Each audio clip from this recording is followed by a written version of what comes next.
One model effectively describes and explains the three phases of matter, the kinetic molecular theory. It pictures matter as made up of particles. According to this model, the particles or molecules of a gas are greatly spread out and far apart. As a result, the attraction among these particles is so small and therefore insignificant. This is the case with water vapor. The particles are so small and far apart that we cannot see them individually. But once they come together or condense, we can observe them as water droplets on the outside wall of the cold bottle. From this observation, we conclude that there are water molecules in the air.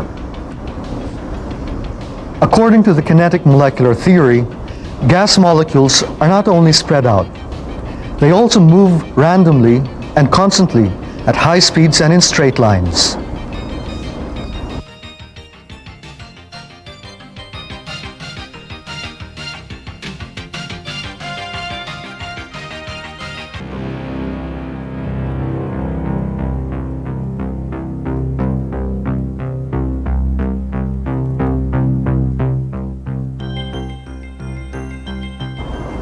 As the gas molecules move, they collide with each other and with the walls of the containers. For nitrogen gas, the molecules collide with each other 8.99 times 10 to the 28 times per cubic centimeter per second at 25 degrees Celsius and 1 atmosphere pressure. These collisions are assumed to be perfectly elastic. That is, the gas molecules do not lose energy upon collision. Unlike a ball, which on hitting a wall loses energy and slows down.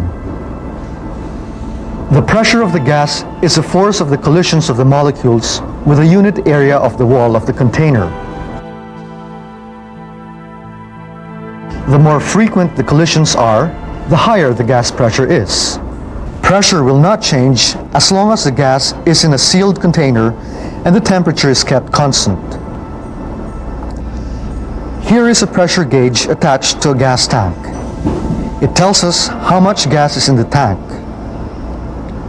High pressure means that more gas molecules are colliding with a unit area of the wall per second. If the pressure decreases while the volume and temperature remain constant, there are now fewer molecules colliding with a unit area of the wall. When the pressure drops below the normal value, it is time to refill the tank. Moving molecules have kinetic energy. The faster they move, the higher their kinetic energy. For molecules of different sizes but with the same amount of kinetic energy, the larger ones move more slowly. The smaller molecules move faster. This relationship can be expressed in the formula for kinetic energy. In a given system, or a specific body of matter being studied, such as this, there is an average kinetic energy for all of the molecules.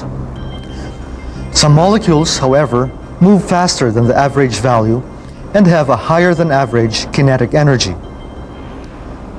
Others move more slowly. Their kinetic energy is lower than the average value.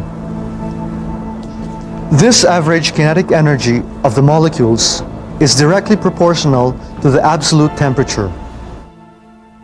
All gases have the same kinetic energy at the same temperature.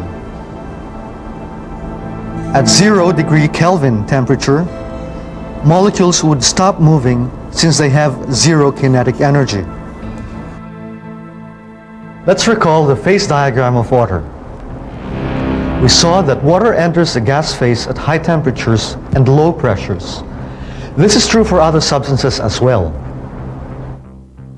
This means that gas molecules have a higher average kinetic energy than solid or liquid molecules.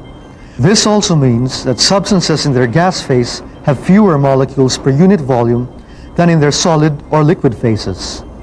So, of the three phases, the gas phase has the lowest density.